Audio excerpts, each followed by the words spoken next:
Majina naitwa Josephine Sembe Mancha, nakimbia 1500 meter. This is will be my last under 20 to participate, so naenda ku work hard ndio nikuja na gold. Last year ilikuwa vizuri, last year Batwan nilingangana last year in Africa but siku make, but this year imekuwa tu vizuri fenye nimeanza mpaka sasa nikimalizia, so I will maintain and naenda kufanya zaidi to next year nikiingia seniors I will do better than this. Yeah. So I do talk about Magnolia, you being sasa ni kama wewe yani tunaweza sema the face of Magnolia. Hebu tuambie ni nini hiyo ukikuja kwa uwanja unaambia Mungu kila siku at least wale wasichana wengine wakafanya Magnolia pia wao wafike mahali. Mimi kuhusu Magnolia, mimi ndo wananiongojaga I'm the role model of Magnolia. So mimi naombaga Mungu, naomba unisaidie nisiwaibishe. Naomba Mungu pia wanifuate kama an example, na next year tulikuwa na under 18 under 20s. Wanifuate kama an example na wataingia pia team. Work hard, wakiwa na discipline, I hope wataingia team next year. Yeah.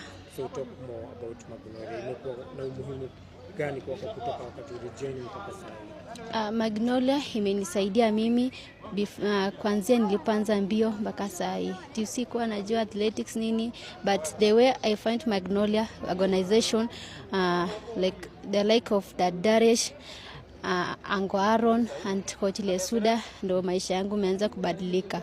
So mi nashukuru sana Darius and Ango Aaron kwa sababu wao ndo walikuja, niliwakuta ndo wakaanza kunitoa mahali nipo mpaka sasa mahali nimefika, na wataenda kusaidia wengi sana. Yeah. So hebu ambia kitu watoto wenye wametoka mahali umetoka nyumbani. Mimi pia naambia wenye nimetoka huko nyumbani, nimetoka Leitoktok, a place called Kemana Enki ama Lolmeuti. Huko wajui kukimbia ni nini.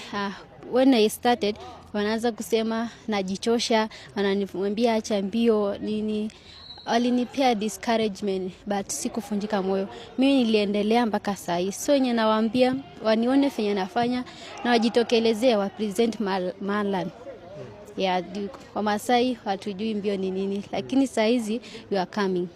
Yeah. So role model wako so far venye umekuwa mbio ni nani? Mimi role model wangu ni Faith Kipyegon, lakini before that I was watching Rosemary Longisa.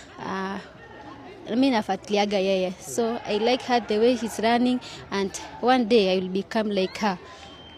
Yeah.